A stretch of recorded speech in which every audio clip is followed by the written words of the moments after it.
Xiste é piada, né? Xiste é um. Aqui para o português bem claro, de fácil compreensão, mas claro, você pode entender como espirituoso, pode entender como uma coisa maior, que a nossa capacidade de rir das coisas, um riso de deboche. Porque, e aí eu faço essa distinção entre riso e sorriso, né? Entre gargalhada e sorriso, talvez, para traduzir um conceito que Milan Kundera, ele distinguia o riso de Deus e o riso do diabo.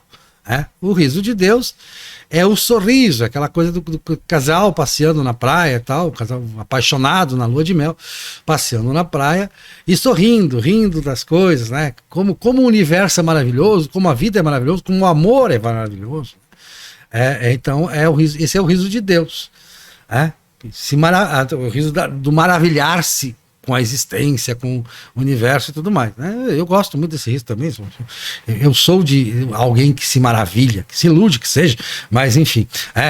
Eu tenho aquela minha frase que eu disse assim: a verdade eu não sei o que é, eu sei o que é ilusão, e é adorável. Esse é o riso de Deus. E o riso do diabo, que é muito mais comum, que é o que a gente conhece por riso, por gargalhada, por humor, por xiste, por ser espirituoso, por ironia, talvez, que é o riso do diabo. É o riso que se dá de como as coisas não estão bem, de como elas não são corretas, como elas admitem contrapontos, como elas admitem uma crítica na forma de ironia.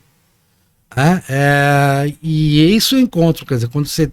Claro, a gente vai aqui discutir como a palavra utilizada por Freud para tratar do tema foi traduzida para o português. Então eu sigo Rodinei Squiplon, né, que é o dicionário de psicanálise mais tido e havido no meio psicanalítico brasileiro, freudiano pelo menos, que é o Rodinei Squiplon, é uma abordagem freudiana da psicanálise, que é xiste, né? Xiste a gente escolheu para o programa porque é a palavra mais utilizada para traduzir a ideia freudiana.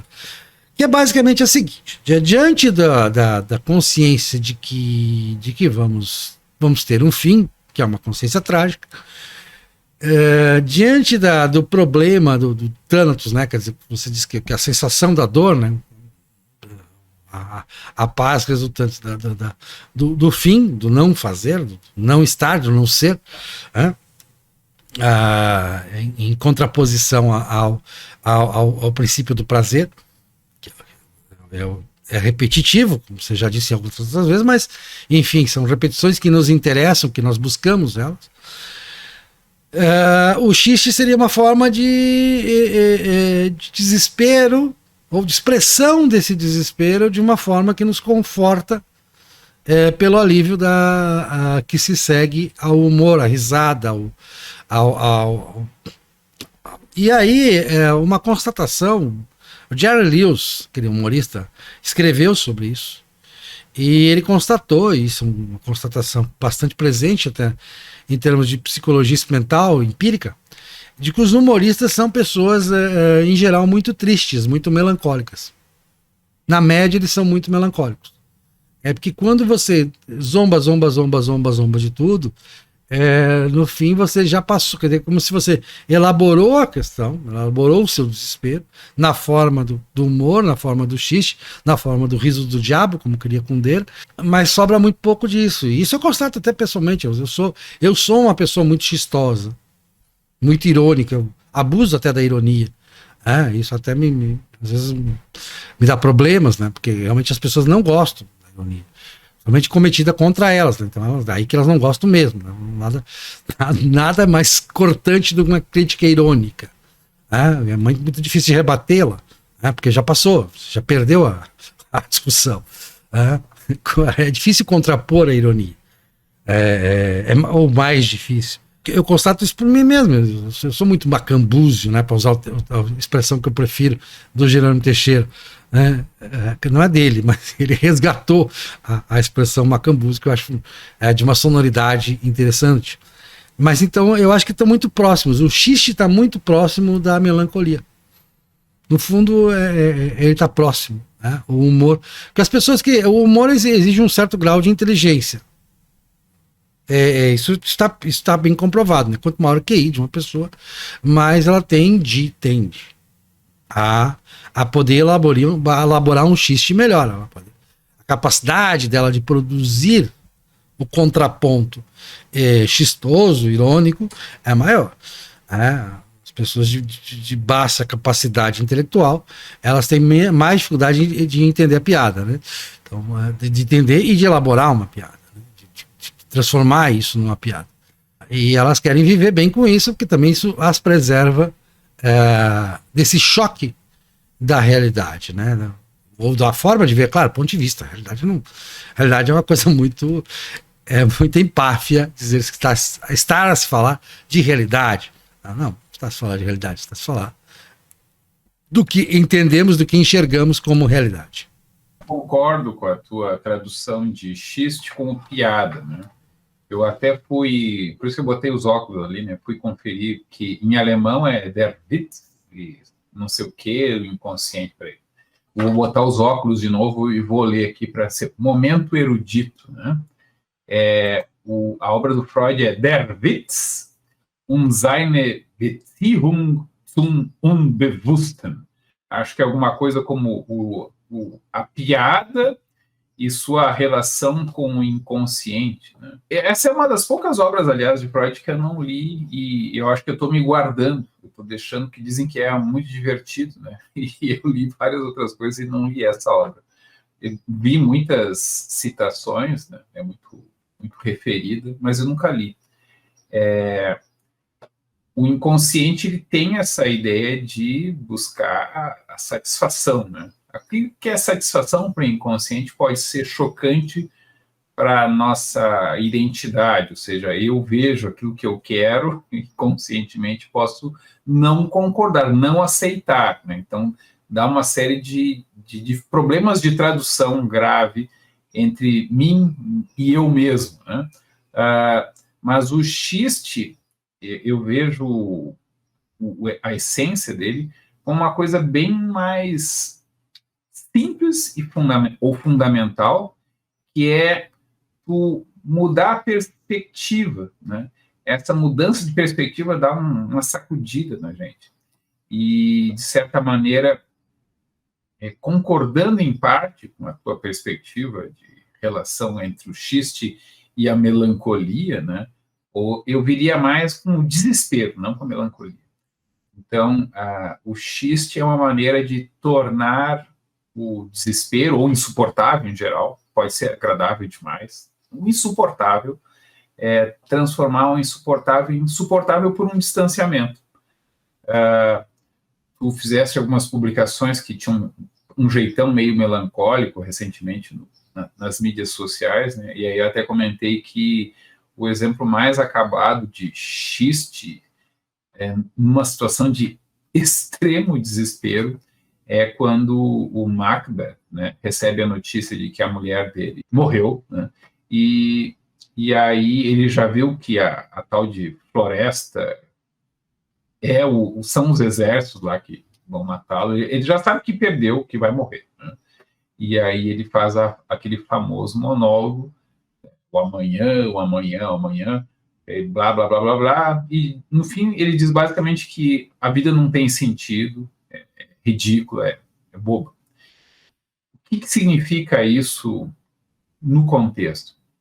É uma forma de dizer, eu estou ralado, mas isso não tinha importância. É uma variação do As Uvas Estão Verdes, né? Que é ela própria um grande xiste, né? E que fala da condição, não de raposas, mas de seres humanos. Em relação a perdas muito grandes, muito abruptas, né? Nós podemos sempre nos defender através do xiste. Se brinca, né, que pessoas inteligentes utilizam esse recurso porque podem, né? Porque precisam, porque a vida é dura, né? A vida pode ser boa, mas ela tem momentos muito desagradáveis, muito difíceis, insuportáveis, que a gente acaba suportando, né? E um dos recursos para suportar é esse distanciamento, né? Que é uma forma de, como é que se diz, de perda da realidade, né, por humor, né?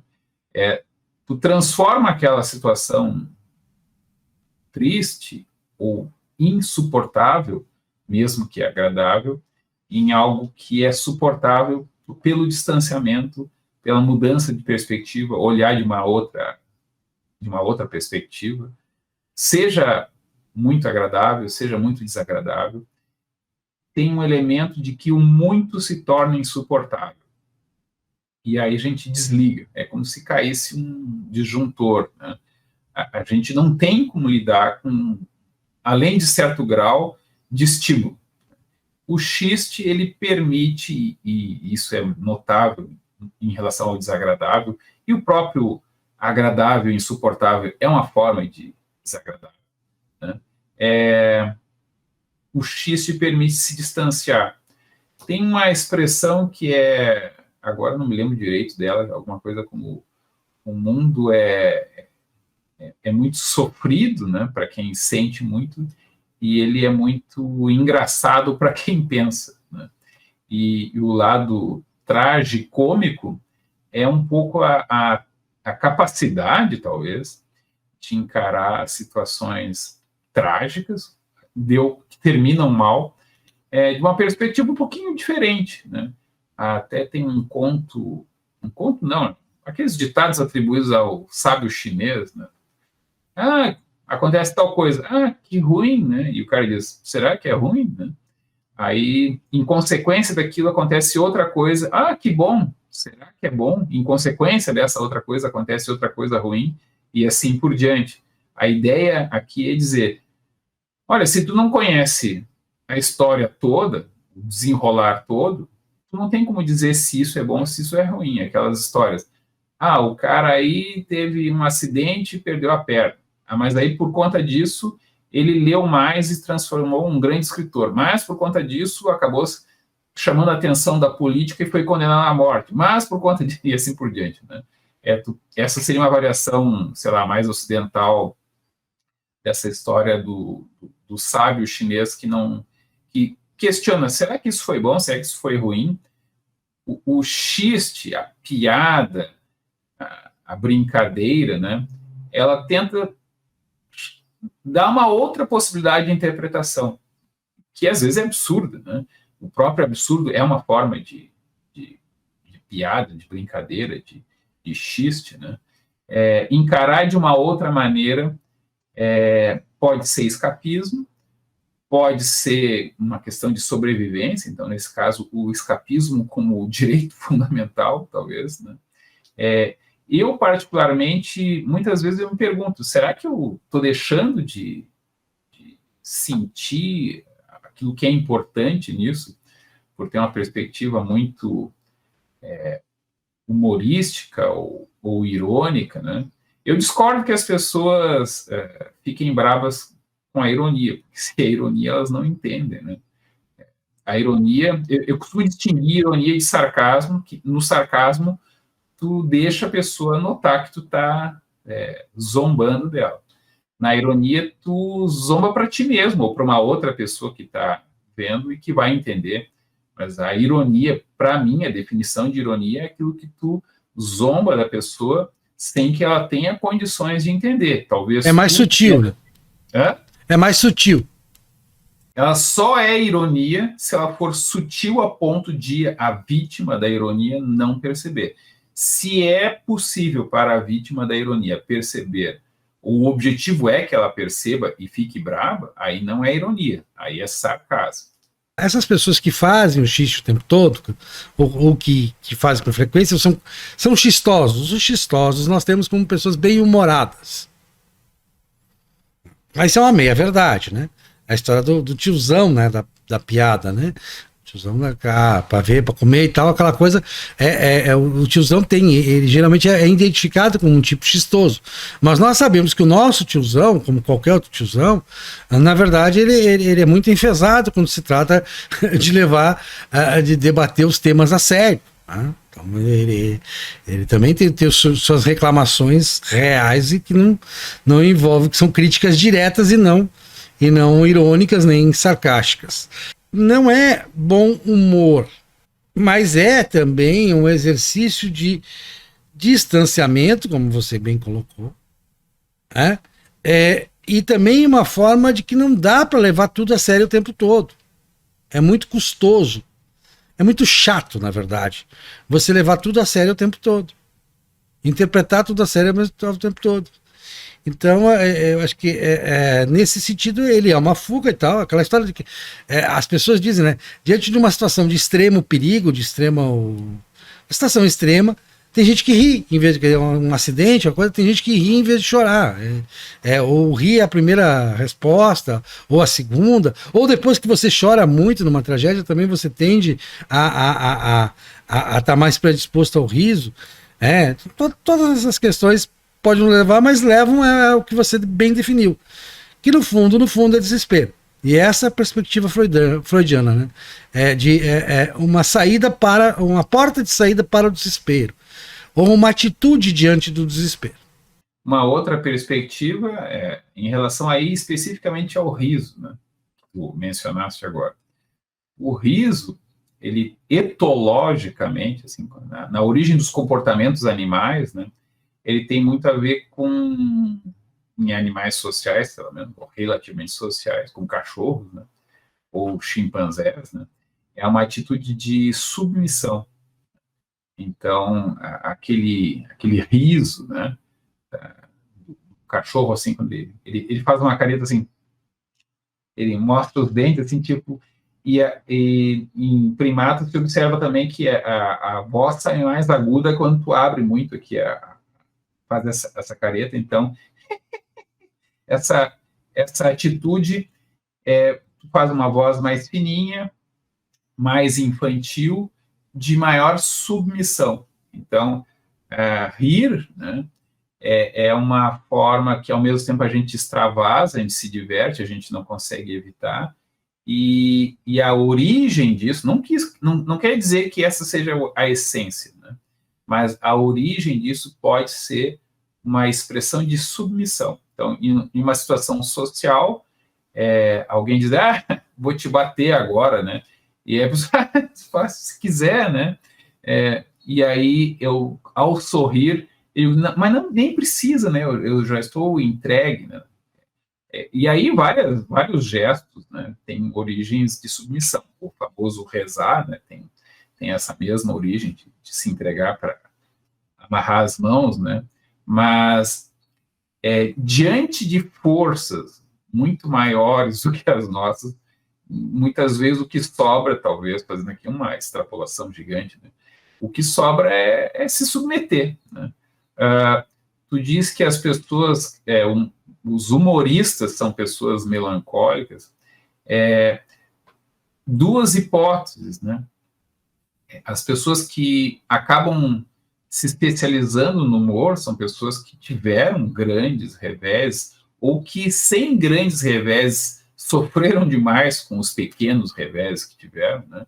E aí acabam se especializando nesse escapismo, ou nessa técnica de sobrevivência, vamos dizer assim, e o que acho que chama mais atenção é o contraste, né? Então, um humorista que morreu recentemente foi o Robin Williams, né? E ele era tipicamente muito estriônico, né? Não é apenas o humor, mas o humor mais estriônico, né? Parece que chama muito atenção o quanto essas pessoas têm talvez um grau normal de sofrimento, ou talvez até um pouquinho maior, né? Será que eles têm mais ferramentas para sobreviver? Menos, né? No caso do Robin Williams, houve uma série de complicações, até tem a ver com a tradição americana de usar muita medicação, né? Ele usou substâncias proibidas e depois usou medicação. É um problema muito grave nos Estados Unidos, não só, mas... O Chico Anísio tem essa correspondência no Brasil. Mas o Chico Anísio conseguiu prolongar-se, né? O abuso de substância dele foi a nicotina. Não, mas não só. Ele tomava remédio de tarja preta e tal. Dizia isso e tal, aquela coisa. Porque ele dizia que ele tinha uma tendência à depressão violentíssima. Muito grande. E curiosamente ele também dizia: eu quero chegar no ponto de põe o Chico no sol e tira o Chico do sol, né? Me lembra um pouco as tuas observações de que tu escolhe, que nem não sei qual personagem do Dostoiévski, ficar emparedado, sem poder nem se abaixar, né, pela eternidade. Eu acho que isso é um pouco aquela ideia de hipercompensação, né? Mas a ideia básica do xiste, né, eu acho que é mais simples, é mais elementar. Etimologias ou etologias à parte, o que mais me chama a atenção no xiste é mudar a perspectiva como a gente encara alguma questão. Até eu diria que esse elemento fundamental se presta para várias circunstâncias, né? E, assim, da minha perspectiva, o mais importante é tornar suportável alguma coisa que insuportável não é excessivo, né? Pode ser agradável demais, pode ser desagradável demais. No final das contas, quando é demais, também os limites meio que ficam confusos, né? Eu sempre brinco que uma sensação agradável demais, ela é destrutiva, né? E está aí até a questão das pessoas que se tornam dependentes de substâncias que provocam isso, né? Hoje em dia tem toda uma discussão sobre fazer o detox da serotonina, a sensação de conforto, de agradável, porque é um questionamento da antiguidade, né? Se o prazer permanece prazer, então, mesmo diante de um prazer, o humor permite talvez dar uma parada, dar uma respirada, dar uma olhada por uma outra perspectiva e, a partir daí, então, tentar seguir, né? Porque chega um ponto em que precisa dar uma sacudida. A minha única ressalva é o quanto a gente pode ficar viciado também neste recurso, como tudo, né? Então, fazer piada o tempo todo de tudo, eu penso que é um problema. É uma forma até de inautenticidade, né? Ou seja, eu deixo de sequer tentar suportar aquela situação ou de prazer ou de desprazer, cujo tempero dá o gosto da vida, me parece. Essa variação, a vida não me parece ser interessante como um constante prazer, porque isso nem faz sentido. Mas qual grau de variação eu consigo lidar bem, sem entrar numa bipolaridade, né, que também seria horrível, né?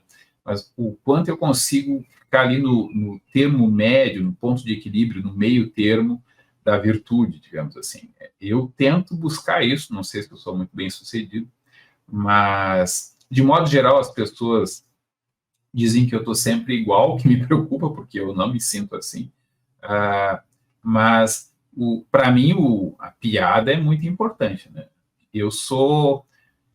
As pessoas dizem que eu sou muito irônico também. Eu digo, não, se eu fosse muito irônico, vocês não saberiam. Talvez isso seja uma grande ironia, porque elas não conseguem entender. Você é sarcástico, então. Mas eu também digo, eu não sou sarcástico. Tanto é que eu disse, tu tá errado, tu é muito burro, tu é muito fraco nisso, tu não faz isso direito, deveria fazer outra coisa. Eu digo isso para vocês, e isso é tão insuportável que vocês se defendem achando que eu sou irônico com o que vocês querem, na verdade, dizer erradamente, que eu sou sarcástico. Bem, 2 pontos aqui. Primeiro, as pessoas associam o riso, o humor, o xiste, à alegria. A alegria, mas na verdade é o contrário, né? Porque a alegria seria um estado de satisfação. E o xiste expressa uma insatisfação, né? Mas felicidade é alívio. Então, por isso, talvez a associação. Minha hipótese para isso seja aquela minha teoria de que felicidade é alívio. Então, como o riso ele representa um alívio daquela situação desesperadora ou de insatisfação, digamos assim, para ficar um termo mais tranquilo, então há essa associação popular entre xiste e alegria. A gente associa riso e alegria, né? Bom, esse é um ponto. Outro ponto é a capacidade de um povo, aí entra a questão do povo, de rir de si mesmo, né? Ao fazer isso, eventualmente se autodeprecia. e se autodepreciando, ele leva à autocomplacência, que é algo bastante prejudicial. Pô. Acho que eu escrevi um livro sobre isso, História do Brasil Vira-Lata, Razões Históricas da Tradição Autodepreciativa Brasileira, e constato isso, com a capacidade do povo português já, né? Isso vem do português de muito longe e passou para a nossa cultura essa capacidade de rir de si mesmo enquanto povo. De quanto nós somos chistosos em relação às nossas características, mas isso numa linha depreciativa mesmo, de fazer aquela coisa da piada de brasileiro. Nós somos um povo que faz piada de brasileiro, e o brasileiro não está numa posição, digamos, muito honrosa. Possa se fazer até uma ode à malandragem, a essa característica ladina do brasileiro, mas isso não é uma ode, isso é uma crítica. A crítica da forma chistosa ou como se queira sarcástica.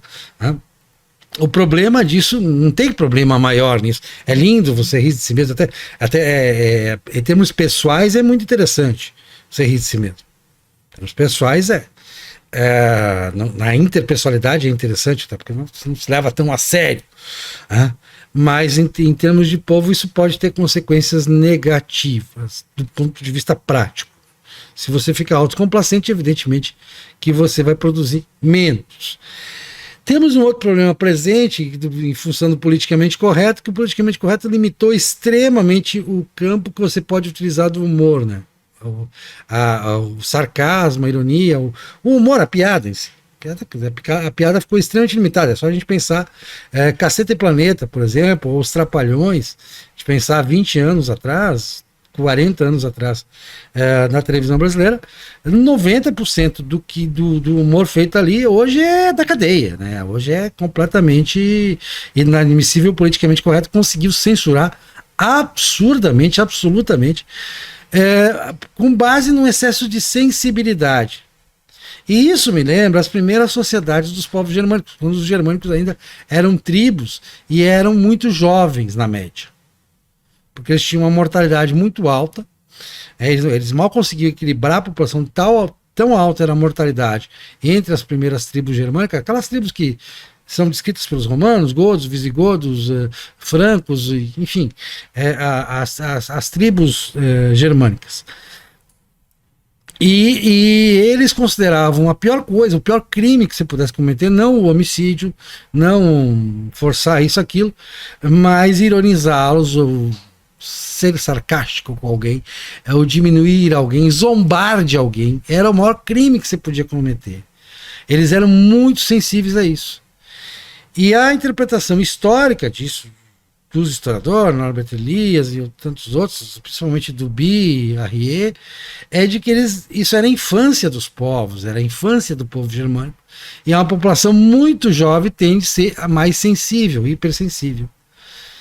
A criança tem de ser muito sensível a esse tipo de, né? Mas ele riu da minha cara. Mãe, mas por que você reagiu na escola? Por que você bateu no seu coleguinha? Porque eu achei que ele estava rindo de mim, porque ele estava zombando de mim. O próprio Erasmo se refere a isso, né? Diz até para você disfarçar a civilidade pueril. Ele diz, não, olha, se por acaso você estiver num grupo e der risada, minta sobre a origem da risada, porque para evitar que aquela pessoa ache que você está rindo dela. Acho que você está zombando dela, então você vai evitar uma reação muito exacerbada dela. Ali estava o embrião do politicamente correto. Não zombe, por mais que você ache ridículo a questão de peso, por exemplo, de forma física, você não tem o direito de rir daquilo, de zombar, de fazer piadas sobre aquilo. Então nós estamos numa época hipersensível, em que nós protegemos as pessoas como se crianças fossem. Como se elas tivessem o direito de se ofender por qualquer piada. Eu, particularmente, pode fazer piada de minha vontade. Eu me ofendo, claro que me ofendo. Mas eu guardo essa ofensa para mim. Quer dizer, eu não acho que eu deva reagir a isso proibindo a pessoa de fazer isso. Eu acho que é um direito dela, tá tudo certo. É uma forma de crítica válida e espirituosa. Voltando para a definição do espirituoso. Eu gosto das coisas espirituosas. Eu tenho prazer nisso e por isso talvez eu sinta eu me indisponha tanto com essa polícia politicamente correta da hipersensibilidade à piada. Eu acho que tu trouxeste a questão da diferença fundamental de rir dos outros, não se incluindo, rir dos outros se incluindo e rir de si próprio, excluindo os outros. Né? Seriam 3 posições possíveis. Né? E ontem a gente também comentou, eu comentei por alto a questão do humor judaico, né? Que é um humor que ri muito de si próprio. A própria comunidade judaica, ou as muitas comunidades judaicas, que foram bastante perseguidas e ao mesmo tempo conseguiram explorar nichos sociais que eram relegados aos que não eram os patrícios, né? As pessoas principais, as pessoas de boa família, costuma rir muito em si mesmo. Tem um livro muito divertido, organizado pelo Moacir Scliar, né, que é Humor Judaico, tem uma coleção de piadas da tradição judaica, e ele é bastante autocrítico, ou até mesmo autodepreciativo. Às vezes fica meio mascarado, porque nós, às vezes, vemos a comunidade judaica como uma coisa homogênea, e eles se veem como bem diferentes, como é como dizer, os europeus, sim, mas os alemães, os franceses... Se bem que Freud e Woody Allen vão confirmar essa tese, né? Então, o quanto ela nos parece, às vezes, um humor autocrítico, autodepreciativo, pode ser falta da nossa capacidade de ver o quanto eles se veem de maneira diferente. Mas, enfim, a ideia de rir de si mesmo, ela tem esse lado de autocrítica, né, de não se levar excessivamente a sério, e também tem esse lado de suportar uma dor. Né? Em relação a rir do outro, né, aí tem essas implicações mais problemáticas, politicamente correto até, com razão chama atenção, só a dimensão que ele dá para isso é que eu acho que é equivocada, de que ao rir do outro, tu muitas vezes o diminui, né? E se tu não te inclui, né, nessa humanidade da qual tu ri, isso realmente é feio. E a ideia fundamental aqui do humor... Né, pode traumatizar o objeto do riso, mas não deveria. Depende da quantidade, né? Se todo mundo numa sala de aula, com exceção da vítima, começa a rir sempre do mesmo sujeito, porque ele não está dentro de alguma expectativa normativa, aqui estou sendo super técnico dentro dos termos da interseccionalidade, né? Isso pode ser... a pessoa pode ser vencida por esse efeito social. Nós somos seres sociais, a gente precisa da aprovação do próximo, né? Precisando ou não, se a gente é obrigado a conviver com eles, isso pode ser muito estressante. Pode haver uma sobrecarga de estimulação negativa se tu é zombado ou se tu é isolado, né? Porque o combate tem bom fundamento, o combate ao bullying, né, leva a formas alternativas. Então, a gente não pode zombar, então a gente vai isolar. É mais complicado controlar quando a turma resolve isolar alguém do que quando ela até se discute. Olha, em alguns casos, a zombaria ela é menos estressante do que ser isolado, né? Porque é como se não existisse, né? Ou as pessoas, assim, educadamente, já nem reviram mais os olhos. Porque a zombaria é uma atitude hostil, mas você prefere a hostilidade à indiferença. A indiferença. Eu mesmo passei, na minha adolescência, na minha juventude, eu passei, até contei aqui, eu passei por uma certa hostilidade de grupo, né, de todo mundo zombar de mim. E a minha resposta foi a melhor possível, né? É aquela, né? Construirei um castelo com as pedras que me atirares. Ou seja, eu reforcei minha vaidade e disse, não, eu vou mostrar a vocês quem tem razão lá na frente. E isso que inclui um esforço pessoal para mostrar isso, quer dizer, vou trabalhar para mostrar que eu sou melhor do que vocês estão dizendo, que a zombaria de vocês não faz sentido. Essa é a atitude correta, né? É a atitude que a gente deve buscar. Mas, claro, posso concordar que nem todo mundo está preparado para ela, né? As crianças não estão. A minha experiência, ela é um pouco esquisita, porque eu sempre fui uma criança meio feia, esquisita, usava óculos, né? Muito magricelo, então fui objeto de muita zombaria. Mas eu sempre tive também dificuldade de entender a zombaria, né? Porque, inclusive, o meu efeito de zombaria sobre os outros, ele muitas vezes é equivocado. Ou seja, eu estou tentando ser sincero e a pessoa pensa que eu estou zombando dela. E aí eu sou acusado de ser sarcástico. Ele diz, não, eu não estou tentando ser sarcástico. Eu realmente penso isso a teu respeito, né? E isso é tão incompreensível que as pessoas me tomam por sarcástico. Ele diz, não, mas é... Aí, claro, eu sou contra o sarcasmo, porque acho que ele torna tudo muito confuso. Mas eu não sou uma pessoa exatamente boa, né? Então, eu gosto muito, devo confessar que eu gosto muito quando uma pessoa é sarcástica, aí eu me autorizo a ser sarcástico com ela. E lá pelas tantas, a pessoa não tem mais a menor ideia se eu entendi ou se eu não entendi, né? Eu faço comentários sobre ironia e sarcasmo, aí mesmo que a pessoa fica confusa, né? Então, eu, de certa maneira, gosto muito de pessoas sarcásticas, porque com elas eu posso brincar de sarcasmo, né? Eu sou contra, né? Mas é divertido, de fato é divertido. Só eu acho que é um contrassenso, né? Destrói a comunicação. Mas, enfim, eu não sou nenhum santo. O excesso de sarcasmo, quer dizer, tentar colocar sarcasmo em todas a relação entre corrente, quer dizer, na conversa, é chato também. Se torna... Eu costumo dizer o seguinte, se é uma banalidade, a gente pode brincar com sarcasmo aqui, porque vai dar para entender mesmo assim. Mas se o assunto for difícil e a gente começar a usar de sarcasmo, aí vai ficar muito difícil. Então, em questões da interseccionalidade, né, quando alguém começa a usar de sarcasmo, aí eu penso, bom, vou me divertir, vai ficar uma confusão, a pessoa vai ficar brava, e vou ficar contente que ela vai ficar brava, é o que vai acontecer, né? Mas não vamos nos entender, né? Porque se o assunto já é difícil e a gente começa a utilizar de sarcasmo, aí fica impossível.